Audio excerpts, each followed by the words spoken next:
So I was creating the common denominator. The easiest way to do that is to multiply the two numbers together. So what that would mean is I multiply the 3 by 5 and the 5 by 3. That's going to give me bottom number of 15 and a bottom number of 15. The rule with fractions is what I do to the bottom, I have to do to the top.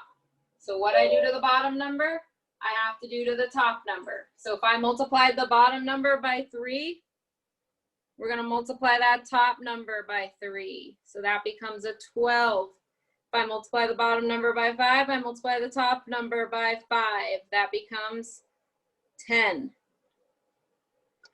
Now that I have common denominators, meaning my denominators are the same number, I am allowed to add them together. So step 2 is to add the numerators. So 10 plus 12 gives me a numerator of 22. Awesome. Step 3, you do not add the denominators. The denominators stay the same. So denominators stay. So that means it's still 15. That is my answer. That answer is correct. However, I could make it better because it is an improper fraction. The top is bigger than the bottom. I can make it better by making it a mixed number. 15 goes into 22 one time with 7 left over. So there's your answer. The good news is subtracting fractions have the exact same steps. So step 1 is to get a common denominator. Multiply them by each other. So this times 5, this times 3. What I do to the top, I do to the, or what I do to the bottom, I do to the top. So I'm going to end up again with 12 over 15 minus 10 over 15. Step 2, subtract the numerators.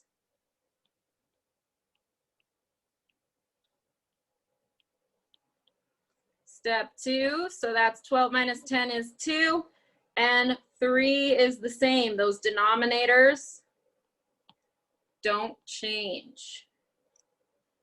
2 over 15. All right, this is your opportunity to take a picture of the notes. So screenshot your computer or take a picture. You have 30 seconds.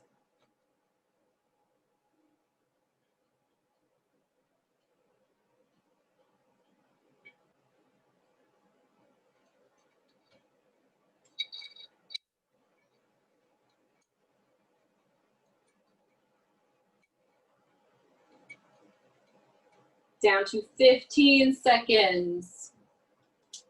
Even if you're like, I don't want to take a picture, I don't need to take a picture, take a picture. When you're doing your homework this weekend, you want to have something to look back at. I'm hoping that right now you're all feeling an, oh yeah, I've done this before feeling.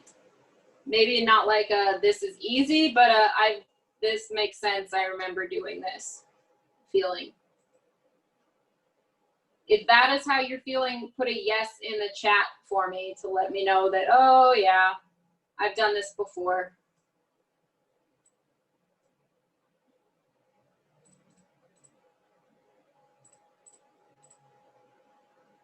Thank you, Alondra. Let's go. Earn your participation points. Put it in the chat. Yes or no. Yes is, oh yeah, I've seen this before. No is like, what are we talking about?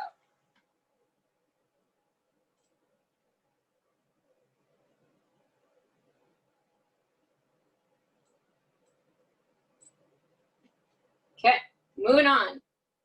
You need to open your assignment for today. You are looking for your assignment for today under modules.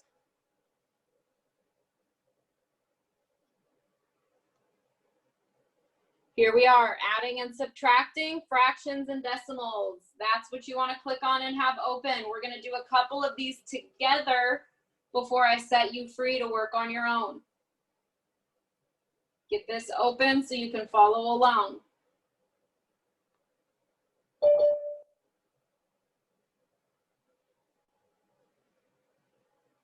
Should look something like this when you get it open. So the questions are here and your answers go on the other side.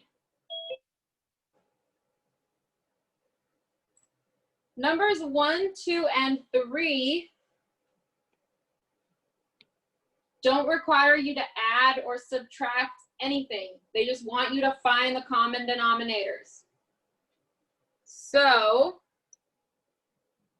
if we do what we just learned, you can multiply them by each other, or if you know how to find a smaller one, you can do it that way.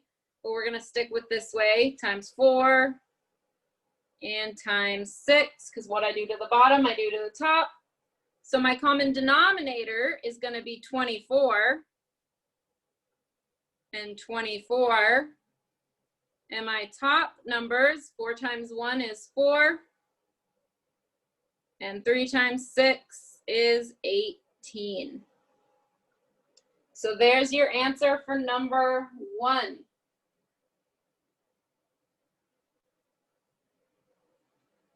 You want to enter your answer. Let's see if the iPad will let me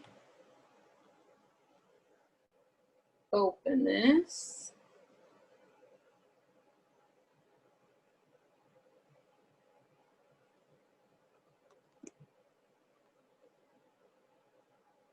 So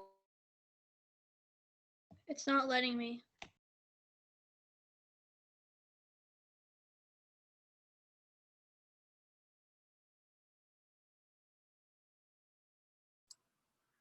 hopefully we don't lose the whole Zoom meeting again, but we lost the iPad, so I can't show you any more of those examples. I'm sorry that this is